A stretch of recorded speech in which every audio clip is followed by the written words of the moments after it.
Bonjour à tous, bonjour Jean-Paul. Bonjour Françoise, bonjour les amis. Alors, je ne sais pas, est-ce qu'à côté de vous, vous avez quand même un verre d'eau? Non, mais je devrais en avoir un. Voilà, Eh vous bien avez oui, raison. parce que la raison pour laquelle vous devriez en avoir besoin, c'est qui a soif? Oui, alors effectivement, et là nous allons voir quelque chose de très intéressant dont nous avons parlé déjà une fois, mais nous allons le retrouver ici. Alors, une fois de plus, lisons le texte Le texte. tel qu'il nous est donné à partir du verset 5 du chapitre 21. Et celui qui était assis sur le trône dit, voici, je fais toutes choses nouvelles. Et il dit, écris, car ces paroles sont certaines et véritables. Et il me dit, c'est fait. Je suis l'alpha et l'oméga, le commencement et la fin. À celui qui a soif, je donnerai de la source de l'eau de la vie gratuitement. Celui qui vaincra héritera ces choses. Je serai son Dieu et il sera mon peuple. Et pour les lâches, les incrédules, les abominables, les meurtriers, les impudiques, les enchanteurs, les idolâtres et tous les menteurs, leur part sera dans l'étang ardent de feu et de soufre, ce qui est la seconde mort. Alors, la fin de ce passage, nous le commenterons un petit peu plus tard, mais je reviens sur le détail de ce qui est dit ici. Et vous voyez que celui qui va intervenir, c'est Dieu, c'est celui qui est assis sur le trône. Mais vous notez qu'il n'est pas dit Dieu, il est dit celui qui est assis sur le trône. Qu'est-ce que ça signifie? Ça signifie que Dieu nous est présenté encore une fois de plus dans sa fonction de juge. Tout au long de cette 6e section du jugement de Babylone. Et ça vous prouve une fois de plus que nous sommes toujours dans le jugement de Babylone. Dieu est appelé celui qui est assis sur le trône. C'était comme ça dans la 2e section, le jugement de la maison de Dieu, la section des sceaux. C'est la même chose au chapitre qui nous intéresse depuis le chapitre 17 jusqu'à maintenant dans le jugement de Babylone. Et d'ailleurs, ce qui suit, c'est la sentence. Il nous dit, voilà ce qui va arriver aux élus, et voilà ce qui va arriver aux réprouvés. Je fais toutes choses nouvelles, donc, et il dit, celui qui vaincra, c'est le verset 7, il héritera ces choses, voilà ce qui va arriver aux élus, mais pour les lâches, les incrédules, les abominables, voilà ce qui va arriver aux réprouvés. Donc, si vous voulez, on arrive là à la sentence. Et une fois de plus, nous sommes encore dans le jugement. Alors ça, c'était le premier point. Maintenant, il va dire, je fais toutes choses nouvelles. Ça, c'est ce que nous avons vu. Aux cieux, la nouvelle terre, la nouvelle Jérusalem. Et il va dire quelque chose d'étonnant dans ce verset. Ces paroles sont certaines et véritables. Est-ce qu'il a besoin de le dire? Et on se retrouve un petit peu devant la même chose qui se passait pour Daniel.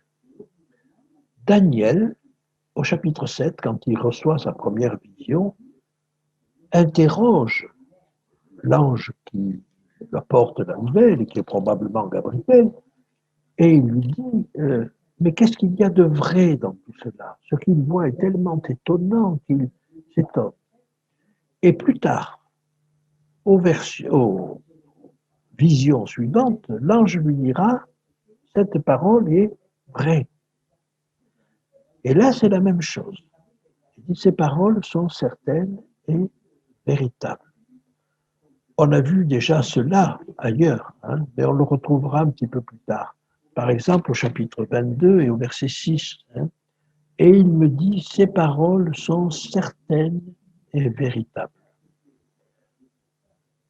On verra que ça a une autre fonction. Quand nous aborderons le chapitre 22, ce verset 6, on verra qu'il y a là le désir de la part de Dieu de certifier, d'assurer que ce qu'il vient de dire là est absolument vrai et au-dessus de toute chose.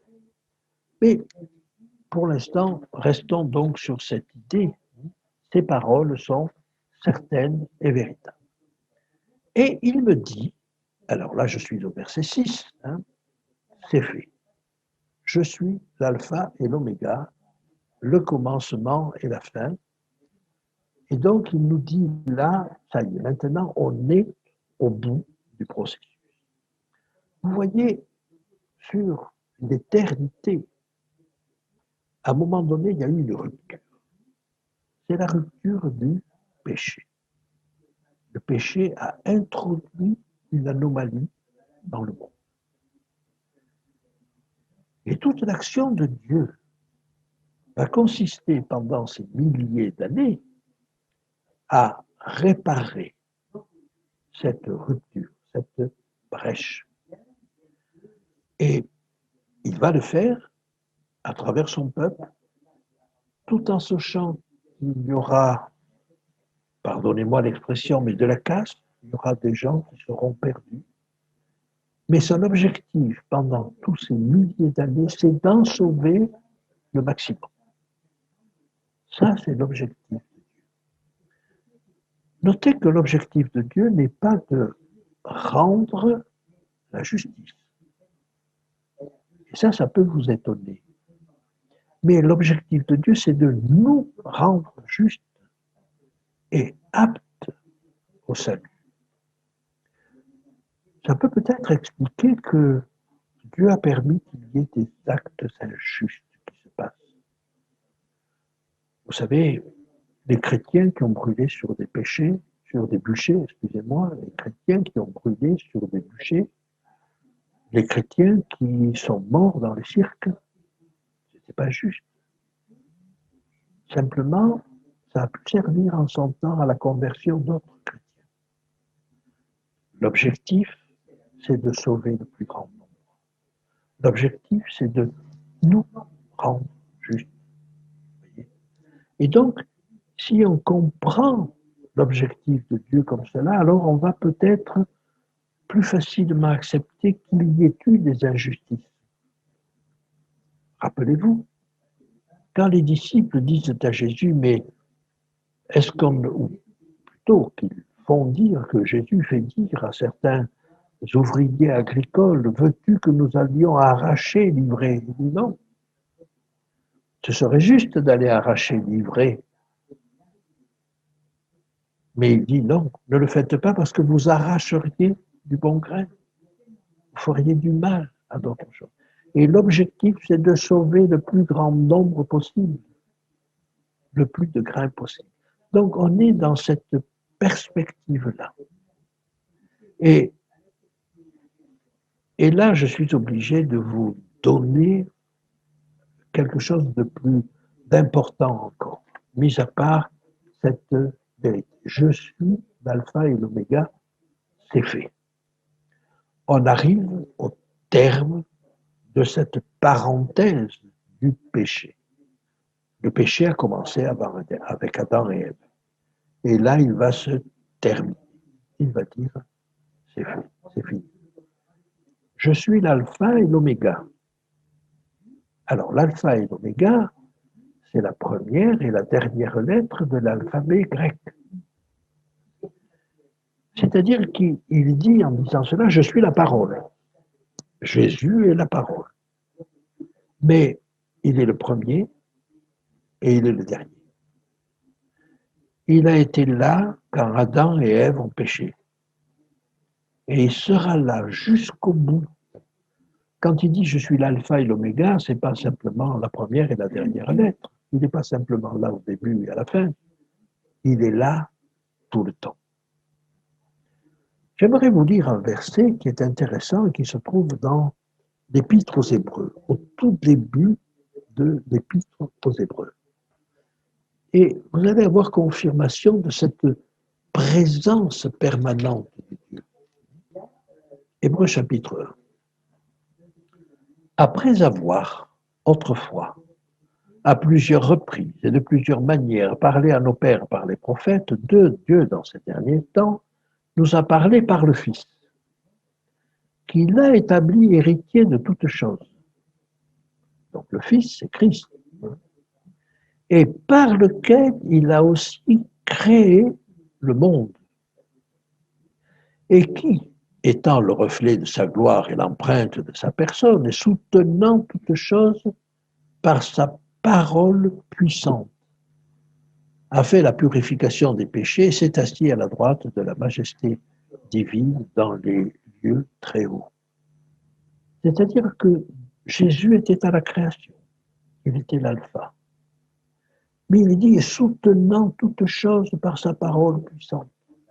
C'est-à-dire que Jésus, même avant qu'il soit connu, a soutenu cette création, a soutenu tous ces êtres, a soutenu toutes les créatures de Dieu et jusqu'à la fin. Et à la fin, il sera reconnu comme celui qui a été l'artisan principal de toute cette œuvre. Alors, voilà, voyez, il dit ça les fait. J'aimerais souligner un autre aspect. Vous savez que quand on a parlé de la structure de l'Apocalypse, on a parlé de dossiers. Et on a vu que s'il y avait 7 sections, ces sections se répondaient l'une à l'autre, la première à la dernière, à la seconde à la 6e, la 3e à la 5e, etc. Alors je vous rappelle, la première section, c'est les 7 églises. Qu'est-ce que nous voyons à la dernière section? L'Église sur la nouvelle terre. Vous voyez, première section, c'est l'Église sur la terre. Deuxième section, l'Église sur la nouvelle. Dernière section, plutôt, l'Église sur la nouvelle terre. Deuxième section, qu'est-ce que c'est? C'est le jugement. Parce que pour passer de cette terre à la nouvelle terre, il faut bien qu'il y ait un jugement. Alors vous avez le jugement de la maison de Dieu, c'est les sceaux. Avant-dernière section, c'est le jugement de Babylone.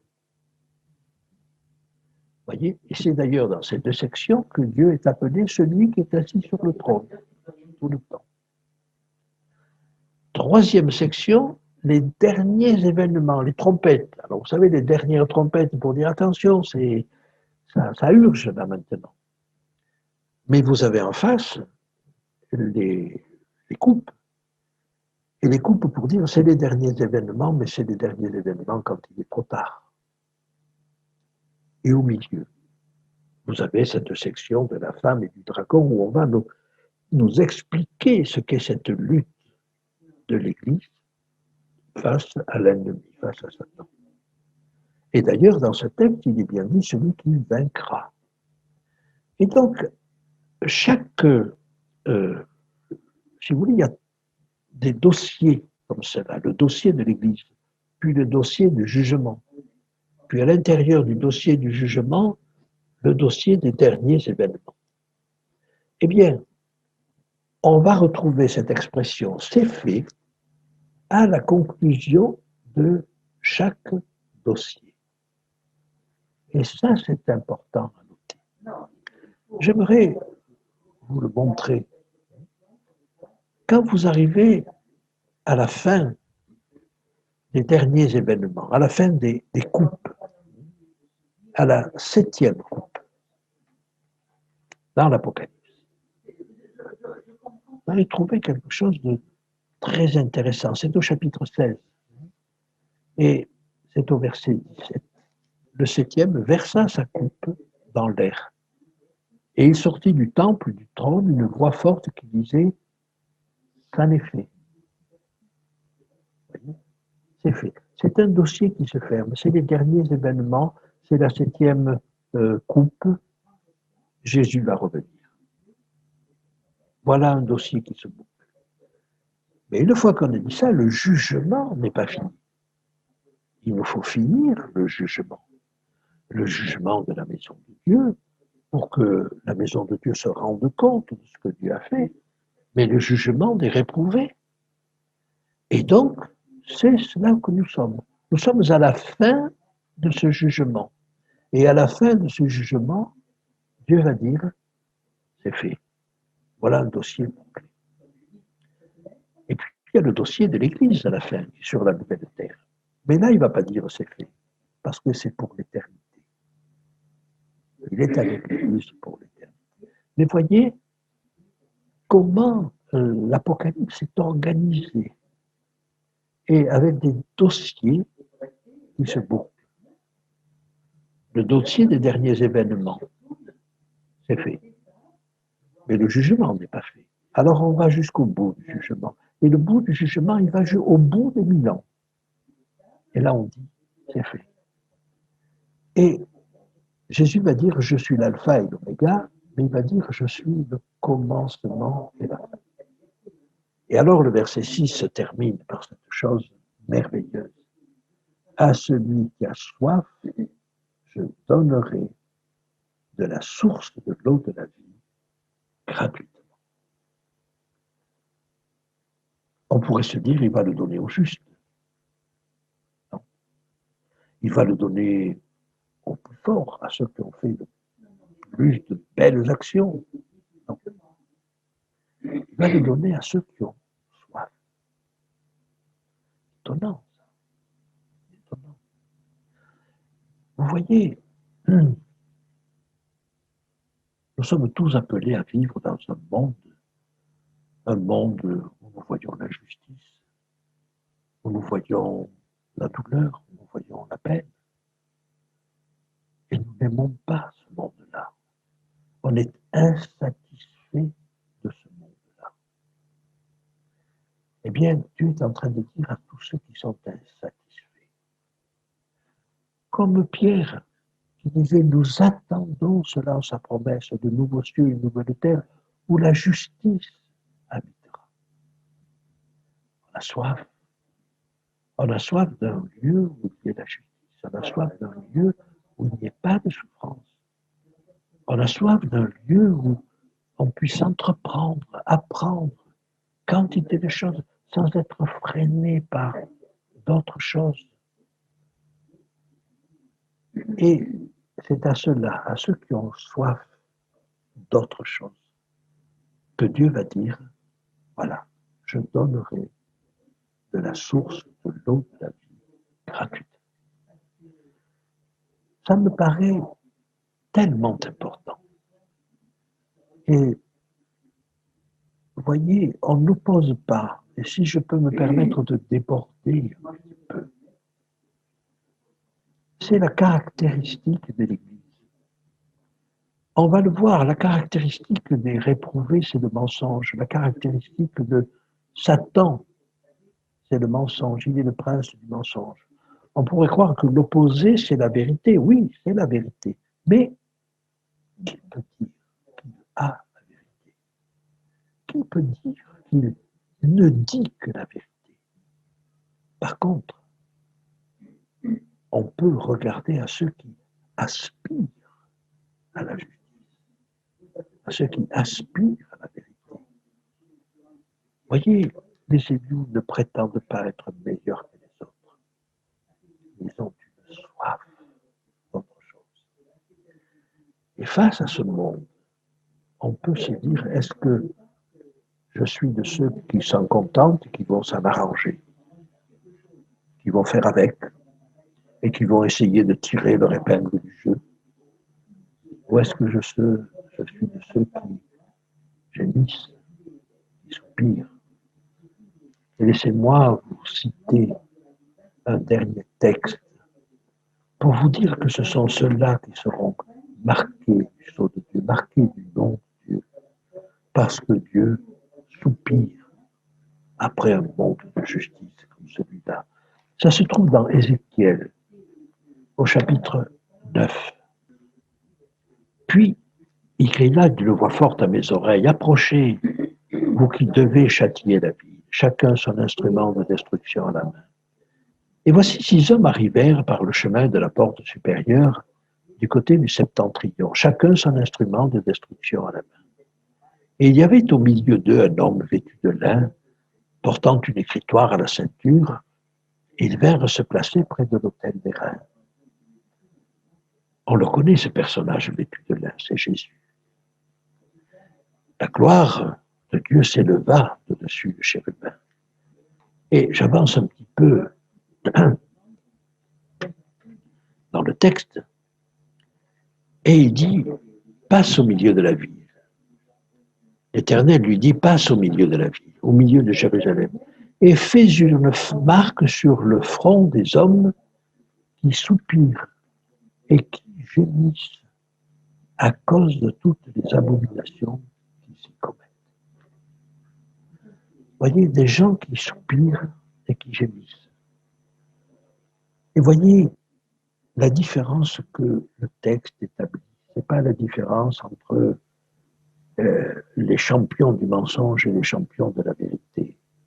Non, la différence, elle est entre les champions du mensonge et puis ceux qui ont soif d'autre chose. Ceux qui ont soif de justice, ceux qui soupirent, gémissent. Ceux qui, comme Pierre, aspirent à la justice. Jésus l'avait dit dans les Béatitudes, vous le connaissez, heureux ceux qui ont faim et soif de justice, car ils seront rassasiés. C'est ça que nous dit ce texte. Il n'y a pas de prétention à être plus vrai que les autres. Ma seule prétention devant Dieu, c'est d'avoir soif d'autre chose, de le désirer ardemment.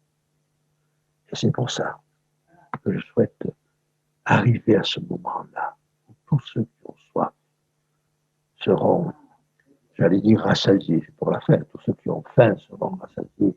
Tous ceux qui ont soif seront étanchés de leur soif. Voilà. Voilà ce que nous dit ce texte.